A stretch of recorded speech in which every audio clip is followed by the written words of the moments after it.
तो अब the I of midnight सन और डायमंड किंगडम ने विचेस के फॉरेस्ट पे हमला कर दिया है, जिसे रोकने के लिए आस्था और उसके साथी चले गए हैं। पर आस्था के लिए द आई ऑफ मिडनाइट सन के मेंबर को रोकना मुश्किल हो रहा है और दूसरी तरफ फेंजेल और मार्स लैड्रस को आस्था की तरफ ला रहे हैं ताकि वो उसके एंटी मैजिक की मदद से उसे हरा सके। तो चलिए देखते हैं कि क्या ये लोग इस मुसीबत का सामना कर पाएंगे या नहीं। तब यहाँ आस्था फाना को रुकने के लिए कह रहा होता है और उसे एक बार अपने दोस्तों और फैमिली को याद करने के लिए कहता है, पर इस वजह से फाना का गुस्सा और ज्यादा बढ़ जाता है, जिस वजह से वो सैलेमेंडर की पावर को बढ़ाने लगती है। तब फेंजर और मार्स दोनों ही सैलेमेंडर की पावर को देख लेते हैं, जिस वजह से उन्हें समझ नहीं आ रहा होता कि आखिरकार वो लैड्रस को आस्था की मदद से कैसे हराएंगे। तब लैड्रस भी उनके पीछे आ जाता है और उन पर हमला कर देता है, जिससे कि वो दोनों बच जाते हैं। तब फेंजेल को एक आइडिया आता है और जैसे ही सैलेमेंडर आस्था के ऊपर हमला करता है, वैसे ही फेंजेल आस्था को सैलेमेंडर के हमले को उसकी तरफ फेंकने के लिए कहता है। तब आस्था सैलेमेंडर के हमले को फेंजेल की तरफ फेंक देता है, जिसे फेंजेल अपने विंड मैजिक की मदद से लैड्रोस की तरफ फेंक देता है। तब लैड्रोस के लिए उस पावर को एब्सॉर्ब करना बहुत ज्यादा मुश्किल हो जाता है, जिस वजह से उसका बुरा हाल हो जाता है और वो जलकर फॉरेस्ट में गिर जाता है।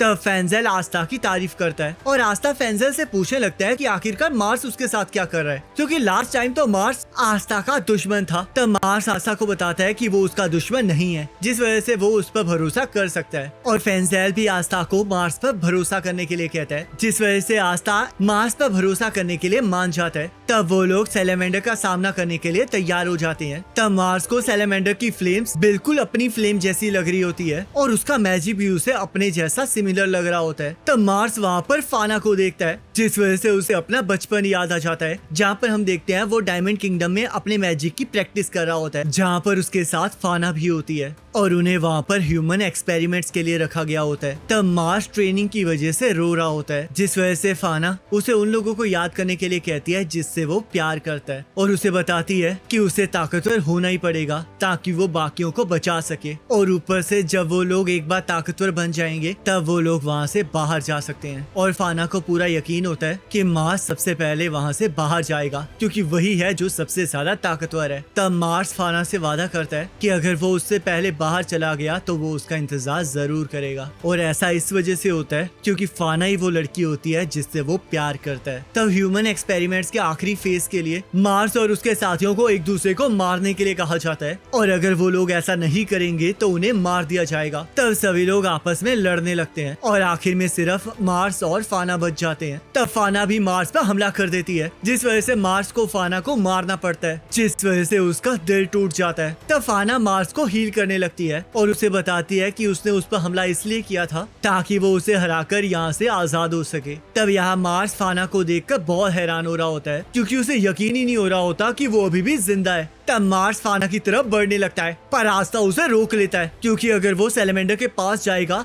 तो वो मारा जा सकता है। तब फाना मार्स को पहचानने से इनकार कर देती है और उस पर हमला कर देती है, जिसे मार्स बिल्कुल भी नहीं डॉज करता है। तब फेंजेल को थोड़ा अजीब लग रहा होता है, क्योंकि फाना के पास से उसे ट्रांसफॉर्मेशन मैजिक महसूस हो रहा होता है, जो कि उसकी तीसरी आंख से आ रहा होता है। तब फेंजेल को समझ में आ जाता है कि उस आंख के जरिए ही द आई ऑफ मिडनाइट सन फाना को कंट्रोल कर रहा है और यहाँ उस आंख की वजह से फाना और ज्यादा पागल हो जाती है, जिस वजह से वो वेटो की तरह ही सेल्फ डिस्ट्रक्ट मोड में चली जाती है। तब फाना सभी पर अटैक कर देती है, जिन्हें आस्था और नोवेल रोक लेते हैं, पर मार्स अभी भी उन अटैक्स को डॉज नहीं कर रहा होता। तब फेंजेल मार्स को उन हमलों को ब्लॉक करने के लिए कहता है, पर मार्स को फाना को मारने का गिल्ट होता है, जिस वजह से वो उसके अटैक को रोकने से मना कर देता है। तब आस्था वहाँ पर आके उसे एक थप्पड़ मारता है और उससे पूछने लगता है कि क्या सच में फाना उसकी चाइल्डहुड फ्रेंड है। तब मार्स इसके लिए हाँ कहता है, जिस वजह से आस्था उसे समझाता है कि अगर वो उसके लिए इतनी ज्यादा इम्पोर्टेंट है तो उसे इस टाइम मरने की जगह उसे बचाने के बारे में सोचना चाहिए, जिसके लिए मार्स तैयार हो जाता है। तब फिनरल और वेनेसा सैलेमेंडर की फायर के आगे कुछ भी नहीं कर पा रहे होते हैं और ऊपर से नोवेल भी अपने वाटर मैजिक से सैलेमेंडर पर हमला नहीं कर पा रही होती, जिस वजह से उनके पास आस्था के ऊपर भरोसा करने के अलावा कोई चारा नहीं होता। तब आस्था और मार्स दोनों ही अपने अपने रीजन के लिए